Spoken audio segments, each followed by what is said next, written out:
Welcome back to the Beat the Odds of Business Wealth podcast. And today we are joined with Josh Spurrell, and he is in Abu Dhabi today.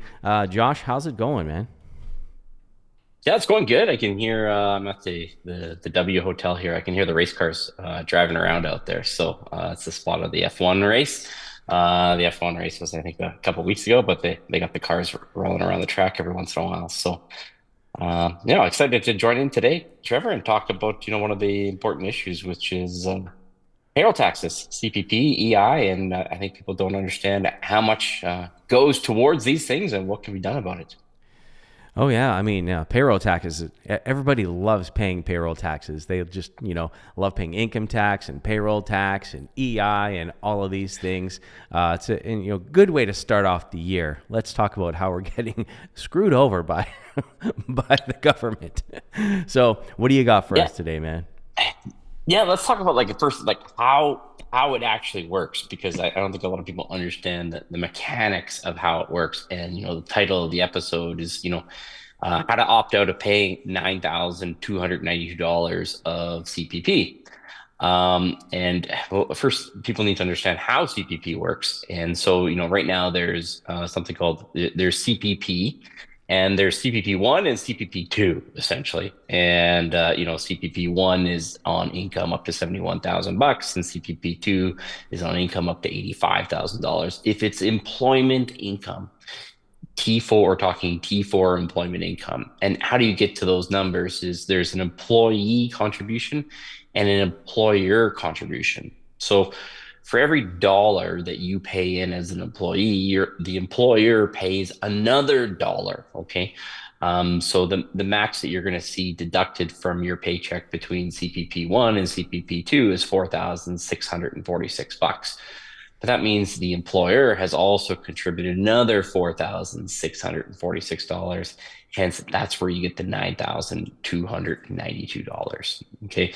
And that was the title of the video, Trevor, but that's not where it stops, actually. It actually doesn't stop at 9,292 bucks because if you're a T4 employee, you're also paying into EI. And for every if you had the $85,000 of T4 employment income, you'd also have deducted from your check $1,123 of employee contributions to EI. And then for every dollar you put into EI, your employer puts in $1.40. So unlike the CPP where it's dollar for dollar match, the employer contribution for EI is 1.4. So your employer would put in $1,572. That means you'd be paying in total $9,292.90 would go into CPP.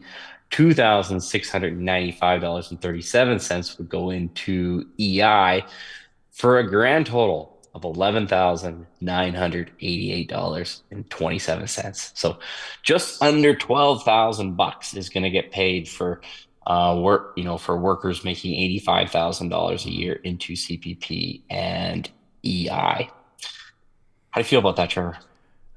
That's super bad. That is not good. That does not get me excited. I don't know about anybody else, but that doesn't get excited. Not only did we have CPP one, that just came out like a year or two ago with CPP number two. So just take a little bit more, just in case you worked a little bit harder and you wanted to earn a little bit more money to get yourself out of the hole, maybe buy a car or invest in property or in something else. But CPP two. And then the EI contributions, and not only for you, but also for your employers. So that is not very exciting to me. That's kind of demotivating, especially when we know that the CPP that you receive on the other side is abysmal.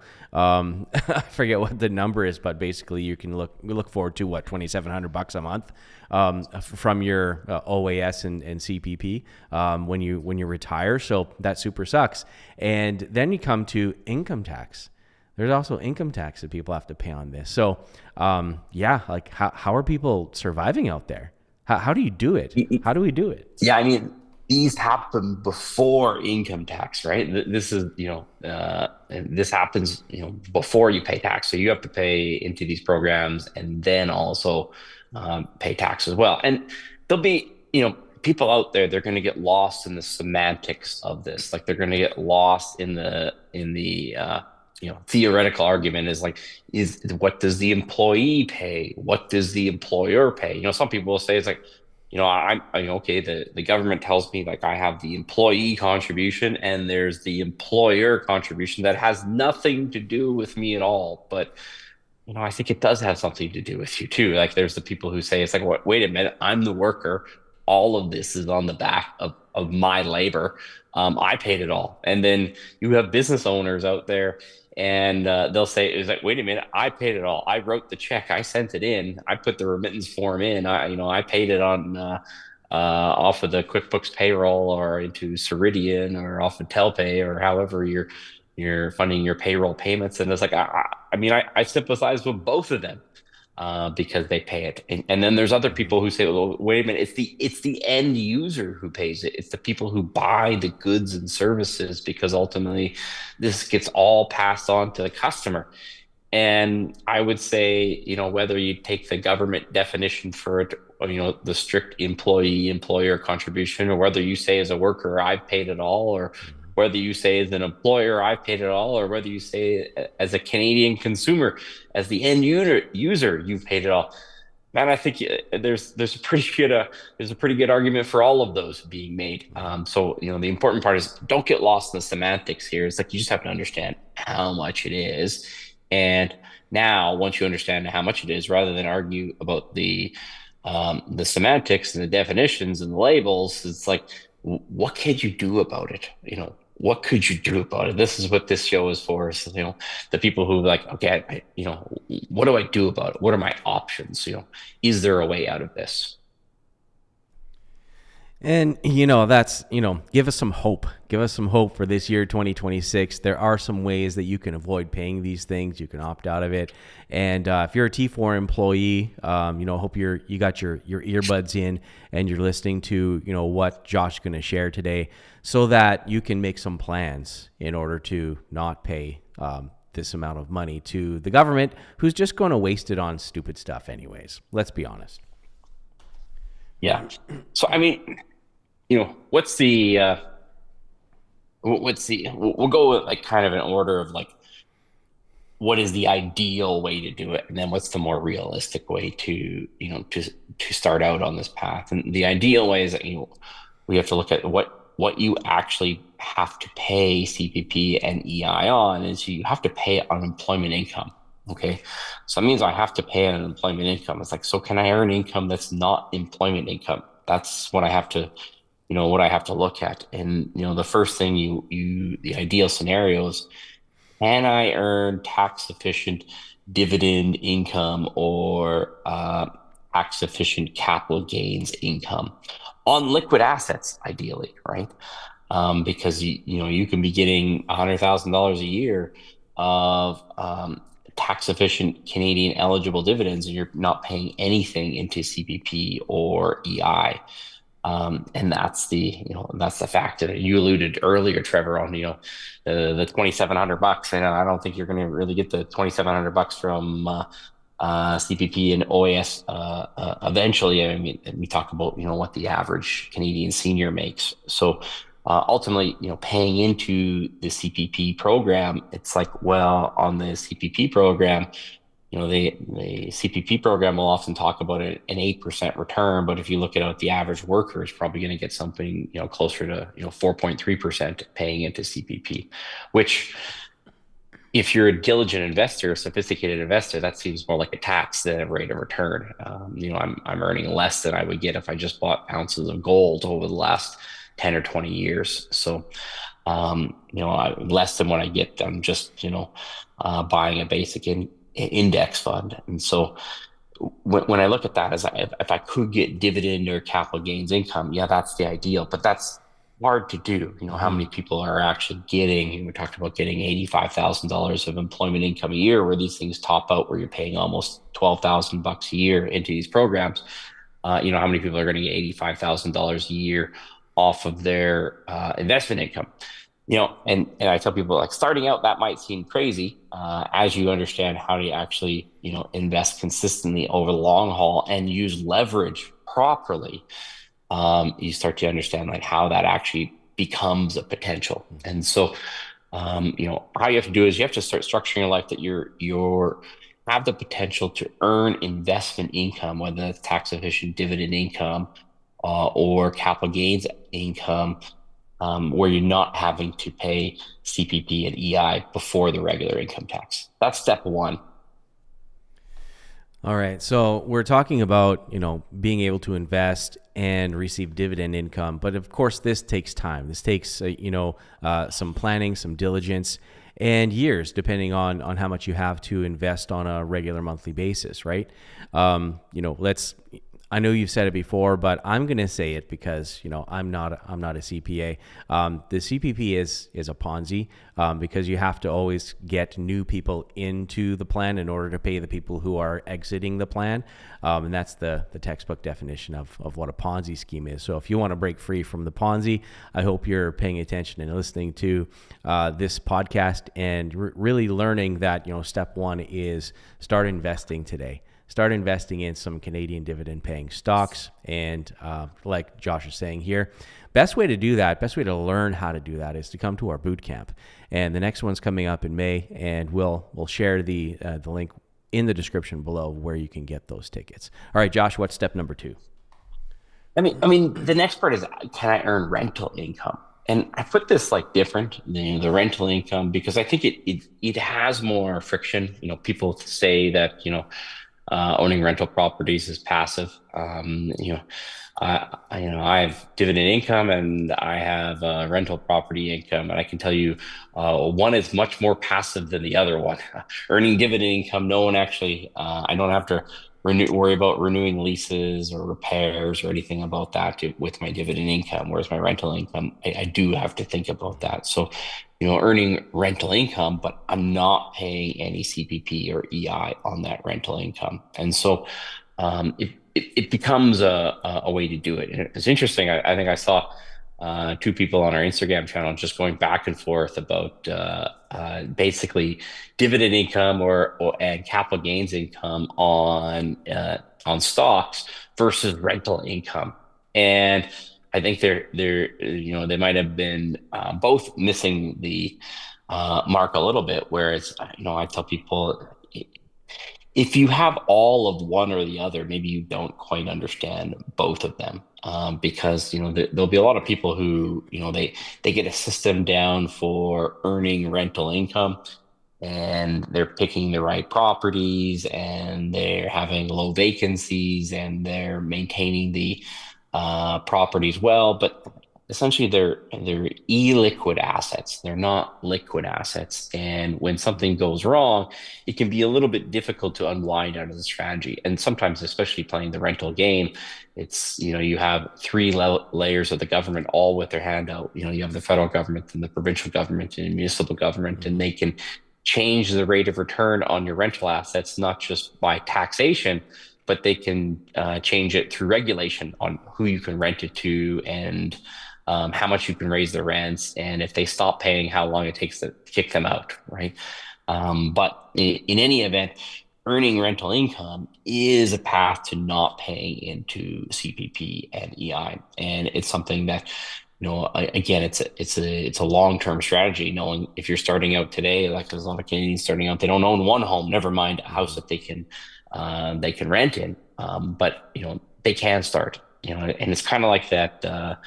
The dividend income that we teach people. It's like you can scale up. Like replacing the ordinary Canadian income with dividend income is certainly possible, and earning rental income is also possible too.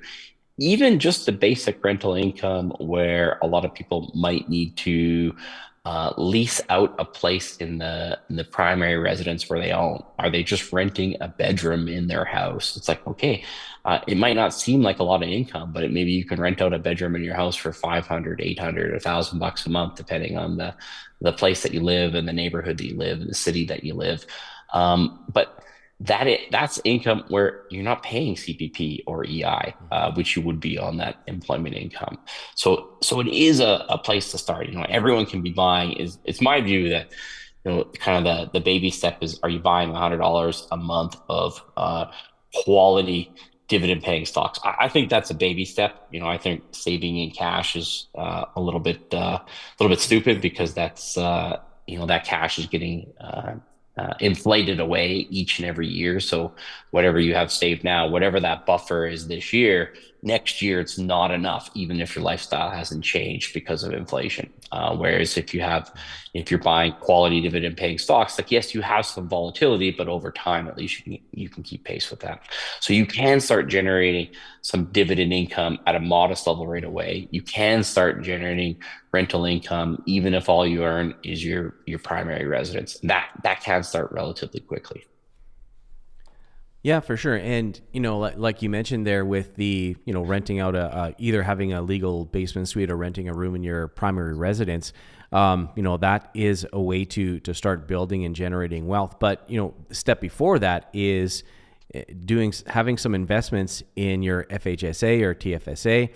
You can use that to get yourself into a property. And then from there, depending on like if you have a legal suite, and it's deemed as such, you can qualify a first-time home buyer's plan, as well as you can have some offsets for that rental to help you qualify for that mortgage.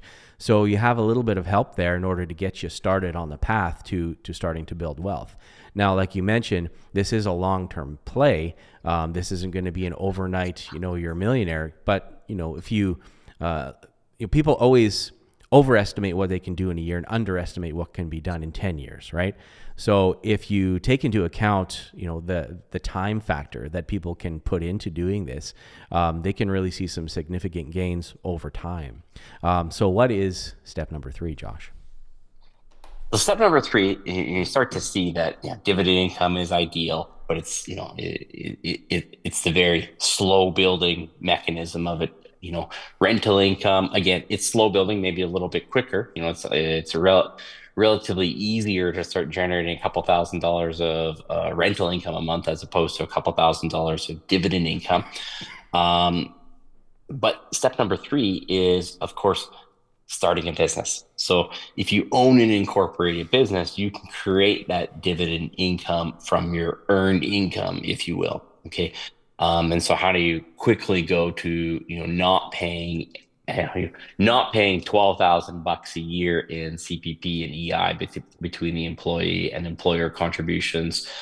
If you own an incorporated business, you can pay yourself through dividends and you can effectively opt out relatively quickly from the entire CPP and EI regime. Because, we rag on CPP having a low rate of return, but EI can have a zero rate of return. For some people, they're never going to use EI, and they'll end up paying into it for their entire life, even though they won't be on EI for any meaningful portion. And so you can effectively opt out of that, whole regime much quicker if you become self-employed.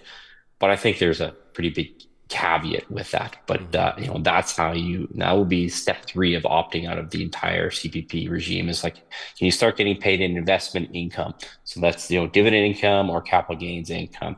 Step number 2 is like, could you get a rental property and earn some rental income? And I'm not paying into CPP or EI. I'm effectively opting out of the system. And step number 3 is, can I become self-employed and get paid through a corporation that I own, and that corporation can pay me dividend income off of the earned income that I have that's not subject to CPP and EI deductions. Yeah, that is a tough one. But I mean, if you have some discernible skills that you can translate and turn into a career and turn into a job where you're providing a service or goods and services to another person in Canada or abroad, that's an excellent way to, of course, start building wealth, growing wealth, as well as opting out of the CPP and EI. For me, when I first started my first business, it was like, I don't want to have anything to do with those systems because, number one, I know that I'm never going to be able to rely on any of those in the future. So I don't want to pay into it. And I knew right from the beginning it's kind of a scam because only the people who, I hate to say it, but don't work, they're the ones who opt into and use those programs. And if, I mean, CPP and OAS, of course, when you're older, you're kind of entitled to it. But at the same time, you cannot rely on that to sustain yourself. If you don't have investments, if you didn't have a property where you can sell or liquidate, have some kind of liquid assets to live on in your golden years, you're kind of hooped. So that's good advice. Do we have any other steps that people can use today to opt out of that CPP and EI and set themselves up for a positive future? Well, want to, qualify step number three, because step number one and two, earning dividend income, that is the ideal. That's where you want to get to. I don't know if the average person wants to be 80 years old and even be, managing a bunch of rental properties. That's not even good for, for estate planning purposes. It can be a little more challenging if you have no liquid assets. So, we're trying to get to that dividend income, but you can see it's to completely opt out. You have to, often using self-employed income in a corporation that you own can be quicker. But for some people, you can also move backwards too, because you could argue, well, you get to 0% income tax and CPP paid very quickly. It's just own a business that doesn't make any money. We know that 96% of businesses fail, and so starting a business that's going to fail to avoid CPP, that's eating up 14% of your that can be argued as 14% of your income. Having income is better. That having income that's taxed at a bad rate is better than having no income. That's not taxable. So that's the important part. So you have to look out, is being a business owner right for me? And you have to understand that, first of all, two-thirds of the population, roughly, they say, wants to start a business someday when you start looking at these surveys, but only about 4% of the population actually owns a business. And only about 4% of those actually are, if they do start a business, are still around in a decade. And so, you have to look at how do you actually make sure that this is a profitable business, because you don't want to engage in a non-profitable business just because you're upset about how much CPP and EI that you're paying. And you start to look at, what are the ways that people start, what are the hacks that people have to increase their probability of success in business. And I would say that the number one way, the highest probability way, is to actually work for someone who's willing to cut you into the ownership structure. That it tends to be the least risky way to start a business. And that's, least risky way number one. Okay, now you start to look at some of the other hacks of, provable ways that we see time and time again where people actually increase their odds of success is actually purchasing an existing business. And you can see how that goes, hand in hand with option number one, is working for someone who, is willing to cut you into the ownership structure. But even purchasing a business cold has a higher probability of success than just having a cold start in business. And you can start to see it's like you'll make better decisions and you're more likely to succeed in a business that you worked in before. So you used to work in that business and you're purchasing an ownership stake into that business. But even if you have to purchase cold, that's a higher probability of success. And so probably the third thing, where we consistently see people increase their odds of entrepreneurship is probably strategic partnerships. And so a lot of people, I hear them, they fail in business and they blame a business partner, but what they don't realize is that they were just engaged in incredibly high risk behavior. It's like you're trying to climb Mount Everest and you fall off the mountain and you just blame the people that you went with, even though going with other people up to the top of Mount Everest increased the probability that you would get there unscathed. And so strategic partnerships, because there's a lot of hats to wear in business, and a lot of times people have complementary skill sets. And although the tendency when things go wrong is to blame the partner, when we look at it objectively from the outside, it probably increases the probability of success. But you still have to understand you're engaged in a high risk behavior, which is entrepreneurship. And so those are the three, things that we've seen, time and time again. I'm sure you can attest to those three things, Trevor, that actually increase the probability of success. Yeah, absolutely. Like we are not, recommending anybody go out and rage quit their job today. But if you're in a business that you really like and you enjoy working there, increase your skill set. Work on improving your skill sets so that you become even more valuable to that business, be more valuable to that business ownership structure. And, if the time comes where, let's say, the owner is wanting to move on or retire or whatever, perhaps you have the opportunity along the way to purchase a portion of that business, maybe with some other employees in that business too. And of course, yeah, like how many businesses like right now have somebody who is, the business is going to shut down because they don't have anybody to pass it on to. They don't have family to pass it on to, and they don't have any employees that want to buy that business. So how many are available out there today that you could purchase probably for pennies on the dollar that, you could start tomorrow, as long as you have the skill set to actually, work in that business to start with. And yeah, I mean, all of those ways that you mentioned are fantastic ways to get started, and probably less risky than a zero cold start, like crazy people like I did. But one thing that was a major advantage to myself was, like you mentioned, a strategic partnership.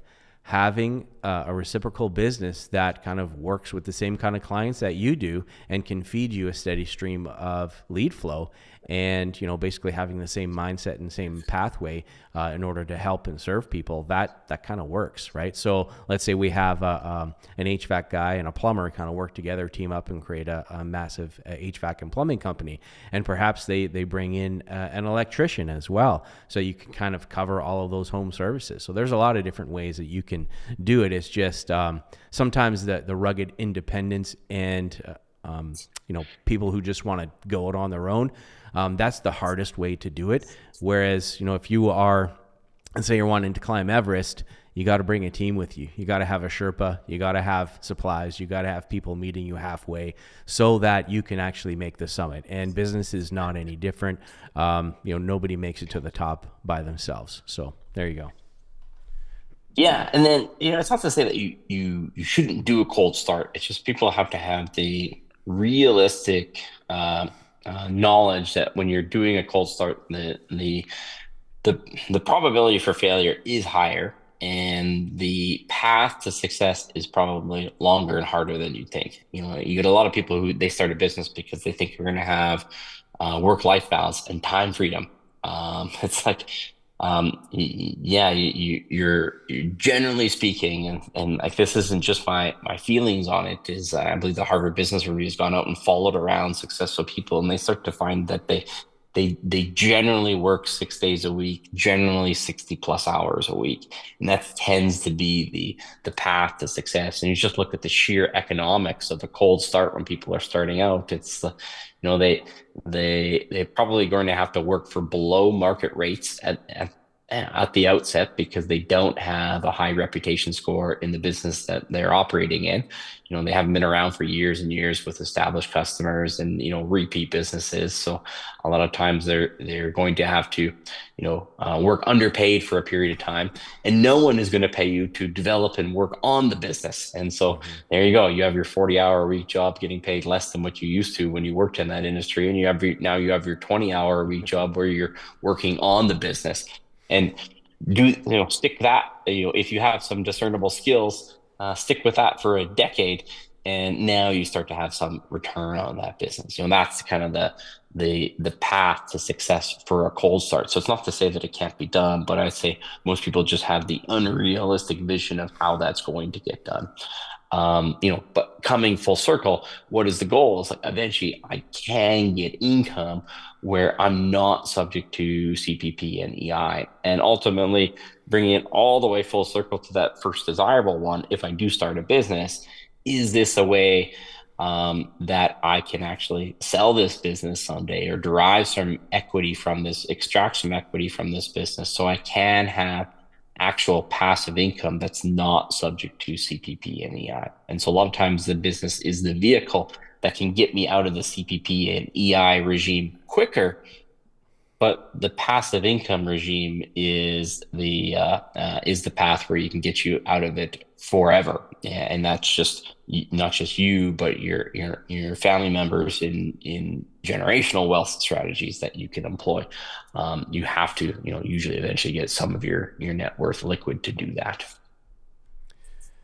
Yeah, absolutely.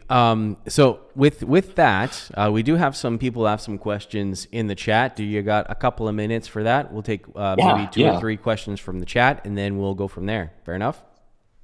yeah. Sounds good. Okay. I'm trying to get this working here.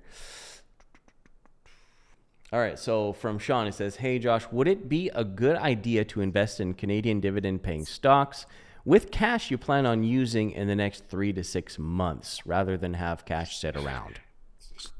Yeah, like the 3 to 6 months one like is tricky because what's the ideal amount of cash to have? I mean, theoretically, the ideal amount of cash to have is zero. But that assumes that you can plan your life on a perfect basis. You know when you're going to need that cash, and so I generally hate fixed income products. I don't want to have 40% of my net worth tied up in bonds that are, getting eaten away by real inflation and losing pace against other desirable assets. But if it's, large sums of money, this is, I saved up $50,000 for a down payment on a house. It's like, that's not something that I want to let ride in the market. That's something that I want a low volatility asset. I don't say low risk. It's not low risk because a lot of these low volatility assets, they have extreme risks of getting the real value of that asset inflated away over time.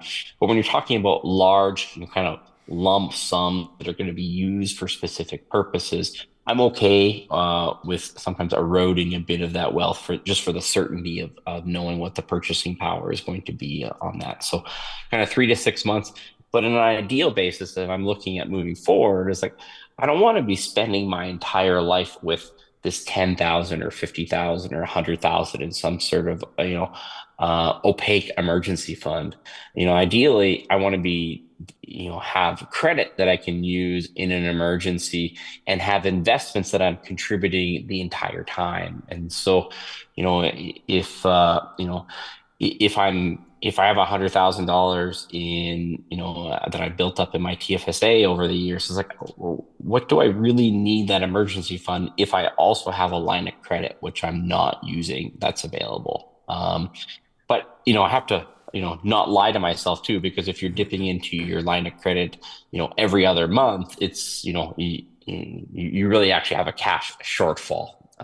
And so ideally I don't want to have this quote unquote emergency fund in cash or low volatility assets that are getting eaten by inflation over time.